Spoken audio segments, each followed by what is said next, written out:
चुनावी नतीजे क्या होंगे कोई नहीं जानता। चुनाव के नतीजे किस और करवट लेंगे कोई नहीं जानता। जनता किसको इस बार प्रधानमंत्री बनाना चाहती है कोई नहीं जानता। लेकिन हाँ, सभी राजनीतिक पार्टी के नेता अपना पूरा पुरजोर लगा रहे हैं। यही वजह है कि चाहे भारतीय जनता पार्टी हो या फिर कांग्रेस, समाजवादी पार्टी हो या आरजेडी या जेडीयू, हर राजनीतिक पार्टी के नेता अपने अपने स्तर पर काम कर रहे हैं। इस बीच कांग्रेस पार्टी के तमाम नेता कार्यकर्ताओं के साथ राहुल और प्रियंका गांधी भी जमीनी मैदान पर उतरे हैं। कांग्रेस ने 55 साल में गरीबों को जमीन के पट्टे दिए, बैंकों का राष्ट्रीयकरण किया, हरित क्रांति और श्वेत क्रांति लाए, मनरेगा लेकर आए, खाद्य सुरक्षा का अधिकार दिया, शिक्षा का अधिकार दिया। ऐसे तमाम बातें आज जनता को याद दिलाई जा रही हैं। अब देखना होगा कि जनता को जो बातें याद दिलाई जा रही हैं, इसका चुनाव में फर्क पड़ेगा।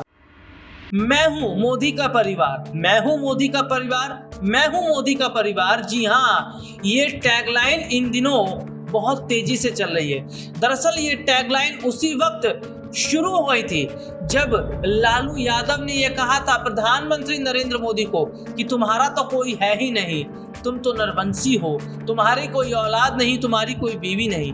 उसके बाद से जो ट्विटर, फेसबुक और तमाम सोशल मीडिया पर ये टैग लिखा जाने लगा कि मैं हूं मोदी का परिवार, उसके बाद तो विपक्ष की पैंट ही गीली हो गई।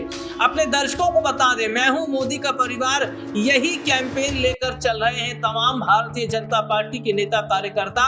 और इस बीच अपने दर्शकों को बता दें कि मनोज तिवारी, जी हाँ, जो जाने माने गायक भी हैं, और मनोज तिवारी भी इन दिनों मैदान में उतरे हैं। मनोज तिवारी अपने आसपास के इलाके में गए प्रचार प्रसार करने।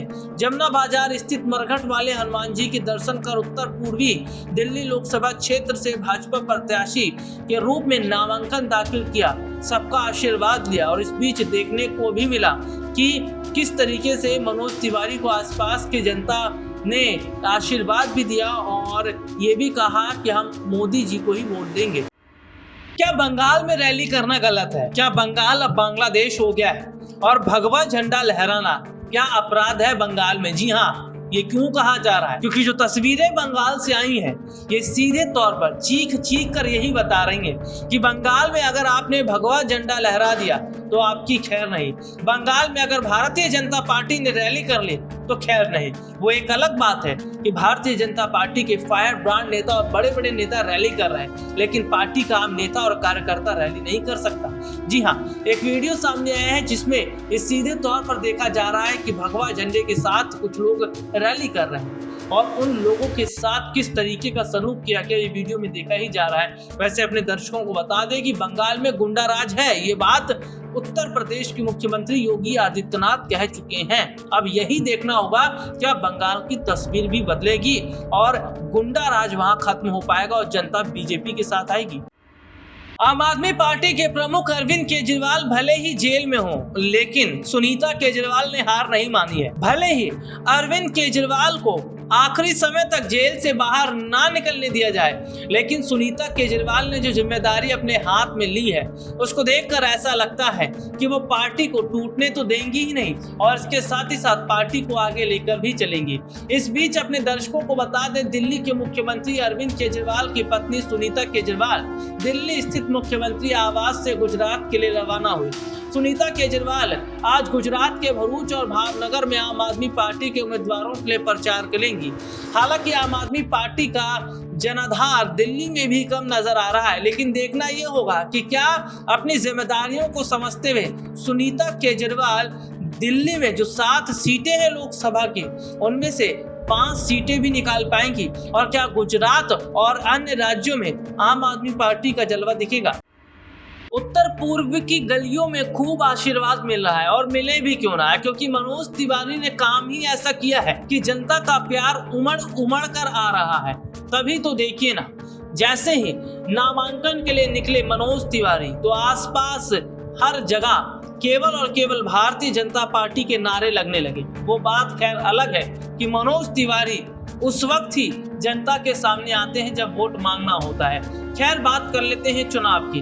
चुनावी यात्रा तो शुरू हो ही चुकी है और ऐसे में मनोज तिवारी अपने इलाके में यात्रा ना करें ऐसा हो नहीं सकता। लेकिन हाँ, एक बात तो है, ये देखने को मिल रहा है कि मनोज तिवारी जिस तरीके से जनता से वोट और आशीर्वाद मांग रहे हैं, दिल्ली की जनता उन पर भरोसा करेगी और क्या जिस तरीके से 7 लोकसभा सीटों को जीतने की बात कही जा रही है वो जीत पाएगी। हालांकि राजनाथ सिंह के साथ जब नामांकन यात्रा पर निकले मनोज तिवारी तो आसपास का माहौल ही दिख रहा था कि जनता किस तरीके से मनोज तिवारी को अपना सर्वश्रेष्ठ नेता मानती है। लोकसभा चुनाव के नतीजे क्या होंगे किसी को नहीं पता। लोकसभा चुनाव के नतीजे क्या बीजेपी के पक्ष में होंगे ये भी नहीं पता, लेकिन एक बात का पता है कि मोदी सरकार, प्रधानमंत्री नरेंद्र मोदी की टीम, भारतीय जनता पार्टी के तमाम नेता और कार्यकर्ता मैदान में कुछ इस तरीके से डटे हुए हैं कि मानो वो तमाम विपक्षी पार्टी के नेताओं को क्लीन बोल्ड करते हैं। और बात नेताओं की हो रही है, बात अगर भारतीय जनता पार्टी की हो रही है तो कई बड़े नाम लेना जरूरी है और उन्हीं में एक नाम है गृह मंत्री अमित शाह का। जी हाँ, गृह मंत्री अमित शाह जिनका फेक वीडियो हाल ही में वायरल किया गया और जिसकी पड़ताल भी की गई और पता चला कि जो बात अमित शाह ने बोली थी वो कुछ और थी और कांग्रेस ने इस वीडियो के साथ छेड़छाड़ करके एक गलत मैसेज पहुंचाया। ऐसे में अमित शाह ने जमकर कांग्रेस और तमाम विपक्ष पर निशाना तो साधा, लेकिन उन्होंने ये भी कहा कि प्रधानमंत्री नरेंद्र मोदी जी को तीसरी बार प्रधानमंत्री बनाना है। मोदी जी को तीसरी बार प्रधानमंत्री बनाने का अर्थ है देश को नक्सलवाद और आतंकवाद से मुक्ति दिलाना, देश के गरीबों के कल्याण की चिंता करना, देश को विकसित बनाना, जनजातियों के सम्मान की चिंता करना और हमारे छत्तीसगढ़ को पहले नंबर का राज्य बनाना। अब देखना होगा क्या अमित शाह जिस तरीके से जनता को अपनी तरफ लाने की कोशिश कर रहे हैं, क्या जनता बीजेपी का भरोसा करेगी।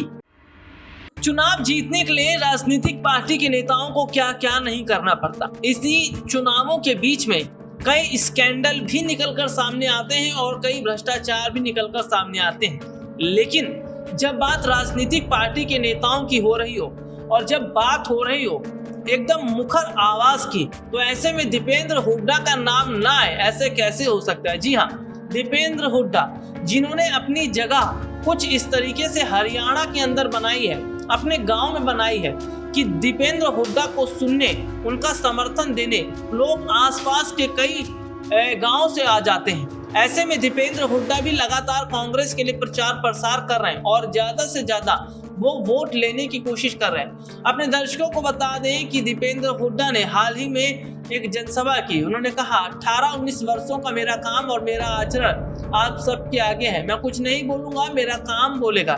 दीपेंद्र हुड्डा ने कहा हमें किसी के प्रलोभन में नहीं आना, बल्कि आपको ये देखना है कि काम कौन कर रहा है और काम किसने किया है उसको वोट दें।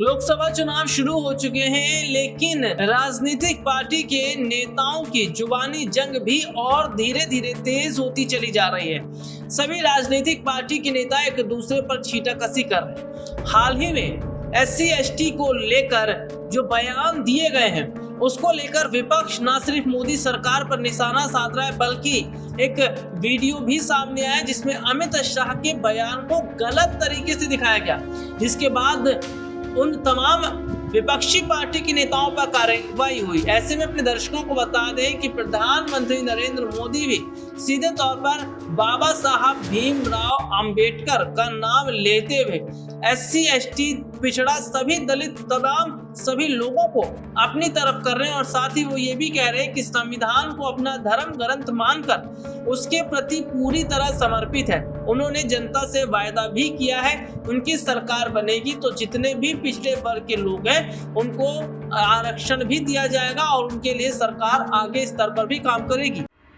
लोकसभा चुनाव शुरू हो चुके हैं और ऐसे में तमाम राजनीतिक पार्टी के नेता जनता को लुभाने के लिए अलग अलग हथकंडे अपना रहे हैं। ऐसे में चाहे कांग्रेस पार्टी हो या समाजवादी पार्टी या फिर भारतीय जनता पार्टी, तमाम राजनीतिक पार्टी के नेता मैदान में उतरकर पूरी तरीके से जोर लगा रहे हैं। इस बीच कांग्रेस पार्टी महासचिव प्रियंका गांधी भी मैदान में है।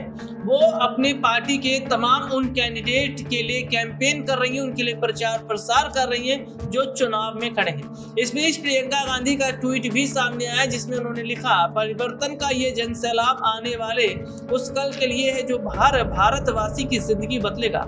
असम की जनता कांग्रेस की सरकार बनाने का फैसला कर चुकी है। कांग्रेस की गारंटी है हर वर्ग के साथ आर्थिक सामाजिक न्याय और जनता हमारी गारंटियों को लेकर अत्यंत उत्साहित है। आम आदमी पार्टी के नेता संजय सिंह के तेवर इन दिनों कुछ अलग ही नजर आ रहे हैं।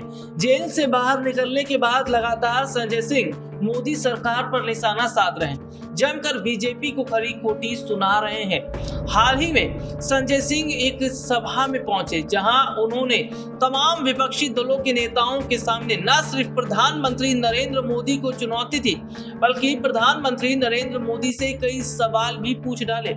इसके साथ ही संजय सिंह ने कहा कि प्रधानमंत्री नरेंद्र मोदी जितना रोकना चाहे विपक्षी दलों को रोक ले, लेकिन विपक्षी दल रुकने वाला नहीं है और वो मोदी सरकार का सामना करेगा। उन्होंने सीधे तौर पर कहा कि इस लोकसभा चुनाव के नतीजे ही बता देंगे कि जनता किसके साथ है।